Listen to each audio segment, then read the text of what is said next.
ஓம் சக்தி குருவடி சரணம் திருவடி சரணம். குரு வாழ்க, பங்காரம்மா வாழ்க. சக்திகள் அனைவருக்கும் அன்பான வணக்கங்கள். குழந்தைங்களா நல்லா இருக்கிறீங்களா?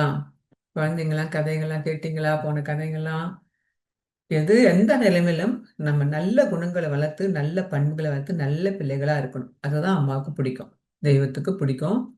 அந்த மாரி குணநலங்களோட இருக்க நம்ம ஒவ்வொரு முறையும் முயற்சி பண்ணணும். முயற்சி பண்ணோம்னா நல்ல குணங்களோட நல்ல பண்புகளோட நல்ல மனதோட வாழ முடியும். சரிங்களா? சரி, இப்போ ஒரு அருள்வாக்கு பார்ப்போமா? அம்மாவுடைய அருள்வாக்கு இடி மின்னல் பக்தி. இடி மின்னல் பக்தி அப்படின்னா என்ன? அம்மா சொல்றாங்க, வர வர உங்கள் மனதில் பக்தி குறைந்து வருகிறதா மகனே. கஷ்டம் வருகிற போதுதான் விழுந்து விழுந்து மந்திரம் படிக்கிறீர்கள். மற்ற நேரங்களில் அம்மாவின் நினைப்பு உறுதிப்படவில்லை. இந்த இடி மின்னல் பக்தி உதவாது. இது அம்மாவின் அருள்வாக்கு. நாம எல்லாருமே அப்படிதான், கஷ்டம்னு வந்தாதான் ஓடி போய் தொண்டு செய்யறோம். கஷ்டம் வந்தா கோயிலுக்கு போறோம். அப்புறம் எல்லாம் மறந்துடுறோம். இதுவே அம்மா தான் சொல்றாங்க, மழை வரக்குள்ளதான் இடி மின்னல் இடிக்கிற மாரி உங்களுக்கு கஷ்டம் வந்தா 1008 மந்திரம் ஊந்து ஊந்து படிக்கிறீங்க, கோயிலுக்கு வரீங்க, தொண்டு செய்யறீங்க. அதுக்கப்புறம் இந்த அம்மாவை பத்தி நினைக்க மாட்டேறீங்க. அப்புறம் அப்படியே ஜாலியா வாழ்ந்துட்டு போயிடுறீங்கன்றாங்க. அப்படிலாம் இருக்கக்கூடாது. எந்த நேரத்திலையும் நம்மளுடைய முதல் கடமை ஒன்று ஆழ் மனத்துல பதிய வச்சுட்டீங்கன்னா, இழந்த உடனே முதல் சாமி கும்பிடணும், வழிபாடு பண்ணணும், தியானம் பண்ணணும், அதுக்கப்புறம் தான் மற்ற வேலையை செய்யணும்னு சொல்லிட்டு நம்ம ஆழ் மனசுல எதை பதிய வச்சு ஒரு சிஸ்டமா கொண்டு வரீங்களோ அது கடைசி வரைக்கும் மாறவே மாறாது. நம்ம கையில தான் இருக்குது அந்த பழக்கிறது. அம்மா கொண்டு வந்து கொடுக்க மாட்டாங்க பழக்கத்தெல்லாம், நாம தான் பழக்கணும். நம்ம கிட்ட அதுல ஒரு வைராகியம் வேணும், உறுதி வேணும். அப்பதான் அம்மா வந்து நம்ம கிட்ட எல்லா நேரத்திலையும் அம்மாவும் துணைக்கு வருவாங்க. கடவுளும் நம்மளை பார்ப்பாரு. நீ எதெல்லாம் வாழ்க்கையில சாக்ரிஃபைஸ் பண்ணிட்டு இறைவனுக்கோசம் நீ செய்யற. கடவுளும் சும்மா இல்ல, கெட்டதெல்லாம் அள்ளி கொடுத்துட மாட்டாரு. பல சோதனைகளை கொடுத்துதான் கொடுப்பாரு. அதுலயும் இது ஒரு சோதனை. நீ எப்ப கும்பிடுற, நீ எப்படி செய்யற, நீ எப்படி வழிபாடு பண்ற, நீ எந்த மனநிலை இருக்கிறன்னு சொல்லிட்டு கடவுள் நம்மளை பார்ப்பாரு. அதுக்கேற்ற மாதிரிதான் நமக்கு வர பலன்கள்லாம் உண்டு. சரி, இப்ப நம்ம அந்த அருள்வாக்க பார்த்துட்டோம். கதை பார்ப்போமா? சின்ன கதை பார்ப்போமா? ஒரே செல்வந்தர் ஒருவர் என்ன பண்ணாராம், ஒரு தடவை வீதியில நடைப்பயிற்சி பண்ணிட்டு இருக்கார். காலையில நடைப்பயிற்சி பண்ணிருக்க ஒரு திடக்காட்டமான ஒருத்தன் வந்து பிச்சை எடுக்கத்தை பாக்குறாரு. பிச்சை எடுக்கத்தை பார்த்த உடனே செல்வந்தர் அவன்கிட்ட கேட்கறாராம், ஏன்பா நீ வந்து திடக்காட்டமா நல்லா இருக்கிறதானப்பா, எதுக்கு பிச்சை எடுக்கிற, உழைச்சி சம்பாதிக்கலாம் இல்லைன்னு கேட்கிறாரு. அப்ப அந்த பிச்சைக்காரன் சொல்றானாம், ஐயா நான் வந்து அஹ், நல்லா வேலை செஞ்சிருந்தவன் தான், எனக்கு வேலை போயிடுச்சு. கடந்த ஒரு வருஷமா பல இடத்துல நான் வேலை தேடி தேடி பார்த்தேன், எனக்கு எங்கேயுமே வேலை கிடைக்கல. வேற வழி இல்லாம நான் பிச்சை எடுக்கிறேங்கன்னு சொன்னாராம். உடனே அந்த பிச்சைக்காரன் சொன்னானா, உங்களை பார்த்தா பெரிய மனுஷன் மாரி தெரியுது, எனக்கு ஏதாவது வேலை வாங்கி கொடுங்களாம், உதவியா இருக்கும்னு கேட்டிருக்கிறான். எனக்கு உதவி செய்றீங்களான்னு கேட்டிருக்கிறான். அப்ப அந்த செல்வந்தர் சொன்னாராம், எனக்கு அவரு அவரு வந்து உடனே அவன் மேல பரிதாபப்பட்டு சிவனுக்கு ஏதாவது செய்யணும்னு தோணுச்சு பிறகு.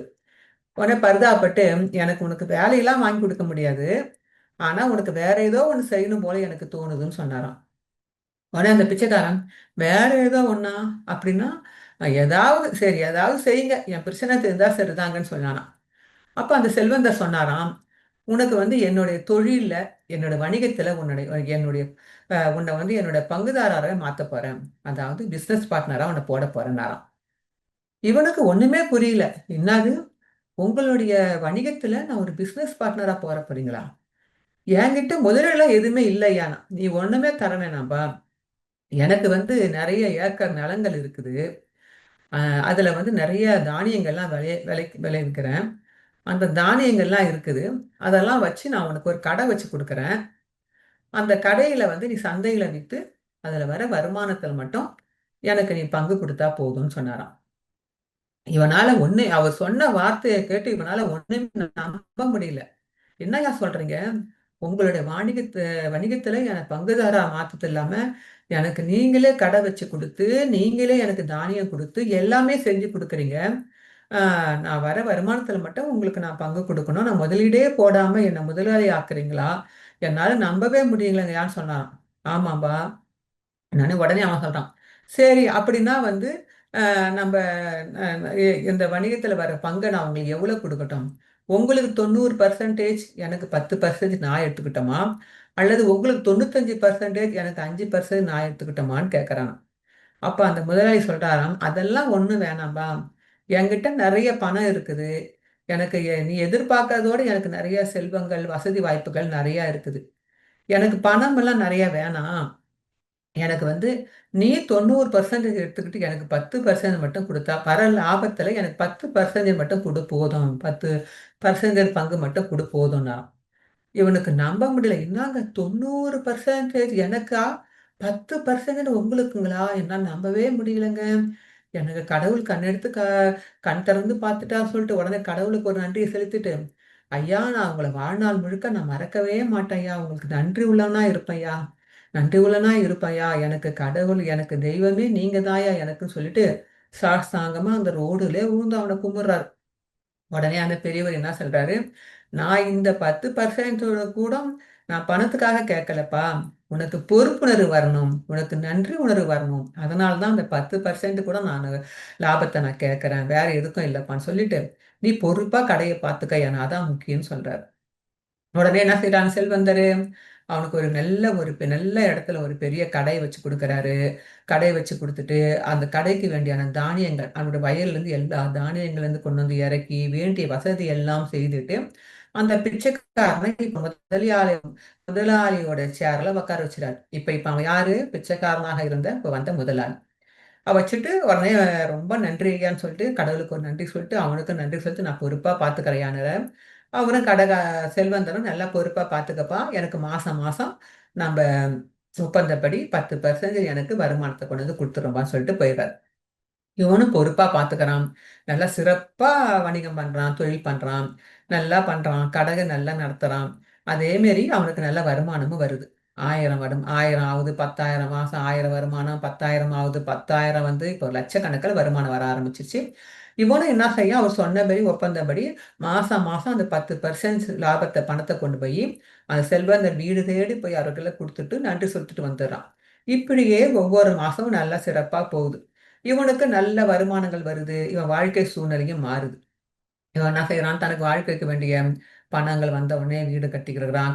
தனக்கு வேண்டிய ஒரு வாகனம் வாங்கிக்கிறான், நகை வாங்கிக்கிறான், பங்களா வாங்கிக்கிறான். எல்லா வசதியும் உருவாக்கி ஆளே இப்ப அடையாளம் தெரியாத மாரி பல பல பலன்னு ஆயிடுறான். இப்படியே போன உடனே ஒவ்வொரு மாசம் பணம் கொண்டு போய் செல்வந்தர்கிட்ட 10% குடுத்துட்டு வந்துன்னே இருந்தான். 10% குடுத்துட்டு வந்திருந்தான். ஒரு நாள் அவன் யோசிக்க ஆரம்பிச்சான். ஏன் நான் வந்து அந்த செல்வந்தருக்கு பணம் குடுக்கணும்? அவரு வந்து இந்த கடை பக்கமே வர்றது கிடையாது. அவர் வீட்டிலே இருக்கிறாரு. இந்த கடைக்கு உழைக்கிறதெல்லாம் நான் உழைக்கிறேன். நான் தான் கஷ்டப்பட்டு உழைக்கிறேன். இந்த கடையில வந்து வர இன்பத் துன்பத்த நான் தான் அனுபவிக்கிறேன். அதுவும் இல்லாம என் உடல் உழைப்பு பத்தாம மன உளைச்சல் வேற. இதுக்கு எல்லாத்துக்கும் எனக்கு தான் பாதிப்பு வருது. நான் சம்பாதிக்கிறேன். என்னுடைய உழைப்பு, என்னுடைய கடை. இதுல இருக்கிறப்ப நான் எதுக்கு அந்த செல்வந்தருக்கு 10% குடுக்கணும்? இனிமே இப்ப நான் குடுக்க போறதில்லன்னு சொல்லிட்டு முடிவு எடுத்துட்டான். முடிவு எடுத்துட்டு என்ன பண்ணான், போவே இல்ல. காசு குடுக்கறதுக்கு போவே இல்ல. செல்வந்தர் பார்த்தாரு. 1 நாள், 2 நாள் பார்த்தாரு. நாட்கள் போய்விட்டது. இந்த இந்த கடைக்காரன் வந்து பணம் வந்து கொண்டு வந்து குடுக்கவே இல்ல. செல்வந்தர் என்ன செஞ்சாரு, வீடு தேடியே, அந்த கடைய தேடியே அவன நோக்கி வந்துட்டாரு. பிச்சைக்காரன் அந்த முதலாளி கிட்ட வந்து பிச்சைக்காரன்ட்ட வந்து கேட்கிறாரு. நான் பிச்சைக்காரன்னு இப்ப சொல்லக்கூடாது. செல்வந்தர் வந்து அந்த கடைக்காரன்ட்ட வந்து கேட்கிறாரு. "ஏன்பா இந்த மாசம் எனக்கு குடுக்க வேண்டிய பங்கு தொகைய கொண்டு வந்து ஏன் குடுக்கலன்னு?" கேட்கிறாரு. அப்போ உடனே அந்த பிச்சைக்காரன் வந்து இப்ப முதலாளியா நிக்கிறான், கடைக்காரன் நிக்கிறான்ல, அவன் சொல்றான், "நான் உங்களுக்கு எதுக்குய்யா குடுக்கணும்? நான் கஷ்டப்பட்டு நான் சம்பாரிக்கிறேன். அ க இதுல வர லாப நஷ்டம் எல்லாம் எனக்கே வந்து சேருது. நான் உழைக்கிறதெல்லாம் நானு. ஆனா நீங்க வந்து ஒரு நாள் கூட இந்த கடை பக்கமே வராம நீங்க வீட்டிலேயே இருக்கிறீங்க. கொஞ்சம் கூட இந்த கடைக்கு உங்க உழைப்ப குடுக்கல. இதுல எதுக்கு நான் உங்களுக்கு குடுக்கணும்? அதனால நான் உங்களுக்கு இனிமேட்டு குடுக்க மாட்டேன்னு" சொல்லி முடிக்கிறான். இது வந்து இந்த கதைய கேட்டுன்னு இருக்கிற நீங்க இந்த பிச்சைக்காரனா இருந்து இப்ப கடை முதலாளியா நிக்கிறான்ல, இவன் சொல்றது சரியா? இவன் சொல்றது சரியான்னு சொல்லிட்டு, அப்புறம் இந்த செல்வந்தர் இடத்துல நாம இருந்தோம்னா, நாம இத மாரி ஒருத்தங்களுக்கு உதவி பண்ணி, அவங்க இத மாரி ஒரு பதில் சொன்னாங்கன்னா, நம்மளுடைய பதில் என்னவா இருக்கும்? நாம அடுத்து என்ன நடவடிக்கை எடுப்போம்? அந்த கடைக்காரன் சொன்னது சரியா? இத தயவு செய்து எல்லாரும் இந்த கமெண்ட்ஸ்ல பின்னோட்டத்துல போட்டுட்டு, மேற்கொண்டு இப்ப கதைய கேட்போம். இப்ப நம்ம கதைக்கு வருவோமா? இப்ப இந்த பிச்சைக்காரனா இருந்து ரோடுல பிச்சைக்காரனா இருந்து கடைக்காரனானவன் அவன் யார் தெரியுமா? அவன் யாரும் இல்லை, நாம தான். நாம ஒவ்வொருத்தவங்களும் தான். என்ன நம்பன்னு சொல்றீங்களே, நாங்கெல்லாம் பிச்சைக்காரன்லாம் கேட்காதீங்க. அப்ப அந்த செல்வந்தரா இருக்கிற யாருன்னு கேக்குறீங்களா? அவர்தான் நம்மளை படைச்ச கடவுள். அவர்தான் நம்மளை படைச்ச கடவுள்.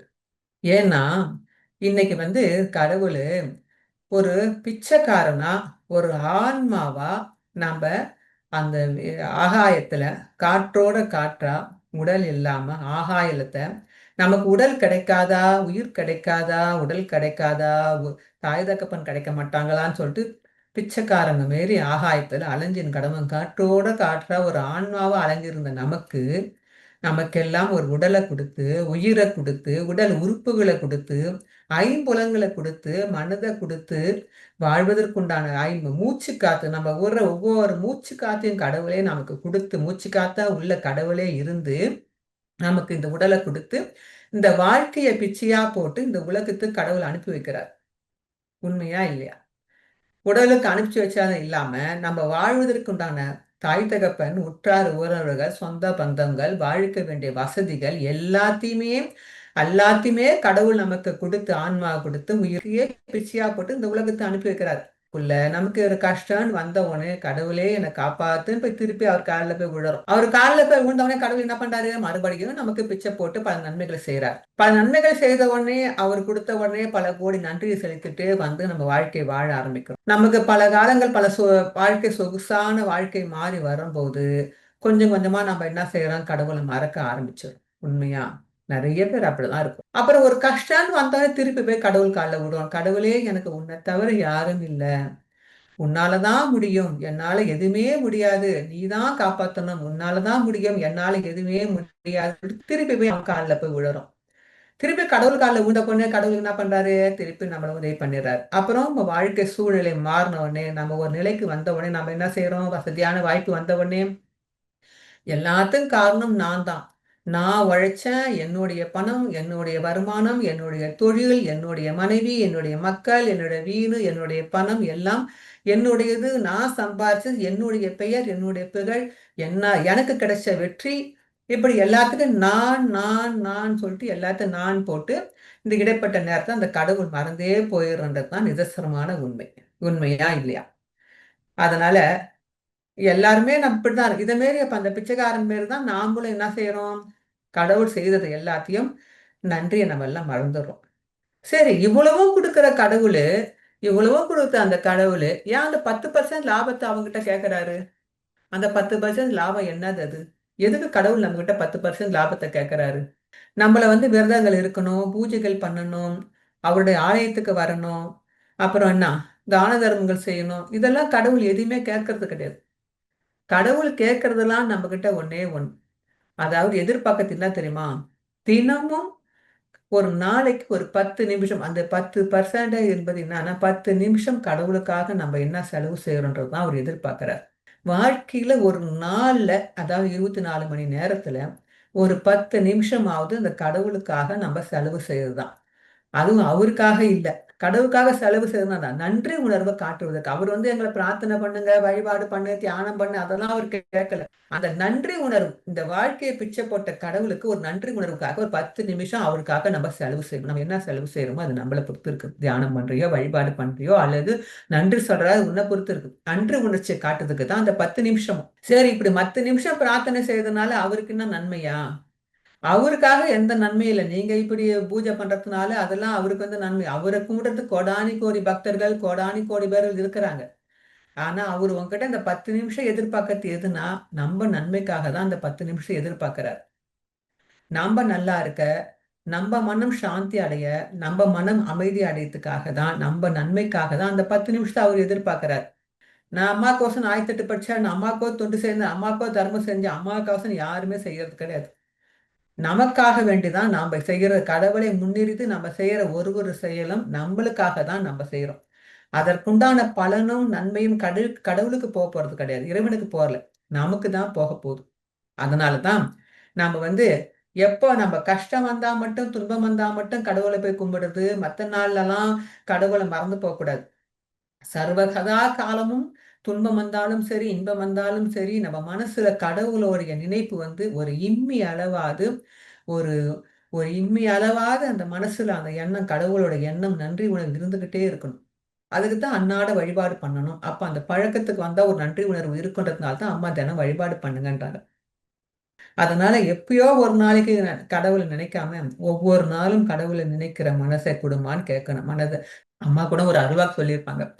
"உனக்கு குடுத்த உத்தியோகம் வந்து உனக்கு ஓய்விடா மகனே! என்னை வழிபடுவதுதான் உன்னுடைய கடமைன்னு சொல்லியிருக்காங்க ஒரு அருள்வாக்குல கூட. அதே மாரி இறைவனை வழிபாடு பண்ணுவதுதான் நம்மளுடைய கடமை. இந்த பிறவி எடுத்ததோட கடமை இறைவனுக்கு நன்றி செலுத்தி வழிபாடு பண்ணுவது.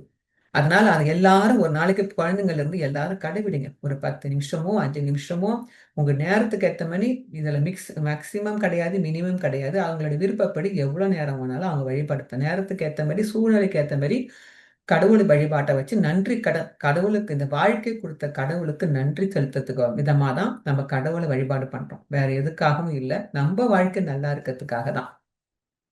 இப்படிதான் ஏன் நன்றி மறந்து இருக்கக்கூடாதுன்னா, ஒரு அ ஒருத்தவங்க வந்து என்ன சொன்னாங்க, ஒரு தடவ மன்றத்துக்கு வந்தாங்களாம். அவங்களுக்கு ஒரு வேற்று மதத்தவங்க. குழந்தையே 10 வருஷமா இல்லாதவங்க. ஒரு மன்றத்துக்கு போயிருக்காங்க. மன்றத்துக்கு போன உடனே குழந்தை யாரோ சொல்லியிருக்காங்க. அந்த மேல்மருவத்தூர் அம்மாவ போய் கும்பிடுங்க. உங்களுக்கு குழந்தை கிடைக்கும்னு சொல்லியிருக்காங்க. அவங்க வேற்று மதத்தினர்ன்றனால அங்க வந்திருக்கிறாங்க. மந்திரம் வந்து வழிபாடு பண்ணியிருக்கிறாங்க. அ எலுமிச்சை விளக்கெல்லாம் ஏத்திருக்கிறாங்க. எல்லாம் ஏத்திருக்கிறாங்க. இவங்க மருவத்தூருக்கு போயிட்டு வாங்கங்க. நீங்க அம்மாவ போய் பார்த்துட்டு வாங்க. எல்லாம் சொல்லியிருக்காங்க. அவங்களும் மருவத்தூர் போயிருக்கிறாங்க. அம்மாவ பார்த்துருக்கிறாங்க. எல்லாம் செஞ்சிருக்கிறாங்க. அவங்க மன்றத்துக்கு வந்த அடுத்த மாசமே அவங்களுக்கு கன்சீவ் ஆயிடுச்சு குழந்தை. 10 வருஷமா குழந்தை இல்லாதவங்க, மன்றத்துக்கு வந்து அடுத்த மாசமே கன்சீவ் ஆகுது. ஒரு ஆம்பள புள்ளைய 10 மாசத்துல பெத்து எடுத்துட்டாங்க. குழந்தைய பெத்து எடுத்துட்டு தான் அவங்க மருவத்தூருக்கு போயிருக்கிறாங்க. அம்மாவும் தொட்டு ஆசீர்வாதம் பண்ணியிருக்கேன். எல்லாம் செய்திருந்து, அதுக்கப்புறம் குழந்தை வளர்ந்த உடனே என்ன பண்ட்டாங்க? மறந்துட்டாங்க. இதுதான் இடைமின்னல் பக்தி உதவாதுன்றாங்க அம்மா. நம்ம அந்த நன்றி இவ்வளவு வருஷம் குழந்தை இல்லாத நமக்கு குழந்தை குடுத்துருக்காங்களே, அந்த நன்றி கடனோட அப்பப்பயே மன்றத்துக்கு வந்து வழிபாடு பண்ணணும். ஆலயத்துக்கு போகணும். குரு ஆசீர்வாதம் வாங்கணும். அந்த எண்ணம் வரணும். இது வந்து இந்த இடிமின்னல் பக்தி வந்து கடவுளுக்கு நஷ்டம் கிடையாது. நமக்கு தான் நஷ்டம். தெரியுதுங்களா? அதனால இடிமின்னல் பக்தி இல்லாம அம்மா சொல்ற மாரி, ஒவ்வொரு நாளும் நம்ம எந்த வழிபாடு செய்தாலும் கடவுள் ஏத்துக்குவார். இத்தன நிமிஷம் தான் பண்ணணும்னு கடவுள் சொல்லல. நீ ஒரு நிமிஷம் கும்பிட்டாலும் ஆத்மார்த்தமா கும்பிடணும். அதுதான் கடவுள் விரும்புறார். ஒரு அம்மாட்ட போய் கேட்டாங்களாம். அம்மா என்னால மனம் ஒன்றி வழிபாடு பண்ண முடியலம்மான்னு கேட்டதுக்கு அம்மா சொன்னாங்களாம். 24 மணி நேரத்துல ஒரு 1/2 மணி நேரமாவது கடவுள் வழிபாட்டுக்கோசன்னு எல்லாரும் ஒதுக்கி கும்பிடணும். 1/2 மணி நேரம் கும்பிடணும்னு நம்ம குரு அம்மா சொல்றாங்க. அதனால எல்லாரும் இடிமின்னல் பக்தி இல்லாம, துன்பம் வரும்போது மட்டும் கடவுள கும்பிட்டோம். துன்பம் வரும்போது மட்டும் தான் தர்மம் செய்யணும். துன்பம் வரும்போது மட்டும் தான் தொண்டு செய்யணும் இல்லாம, நம்மளுடைய பிறவி எடுத்ததன் நோக்கமே பக்தி, தொண்டு, தர்மம், தியானம் கடைபிடிச்சு வாழணும்னு சொல்லிட்டு வாழ்ந்தோம்னா, நம்ம வாழ்க்கை வளம் பெறும் சக்திங்களாம். அனைவரும் அன்னையின் அருள்வாக்கை கடைபிடிச்சு அனைவரும் வாழ்க வளமுடன். ஓம் சக்தி. குருவடி சரணம். திருவடி சரணம்.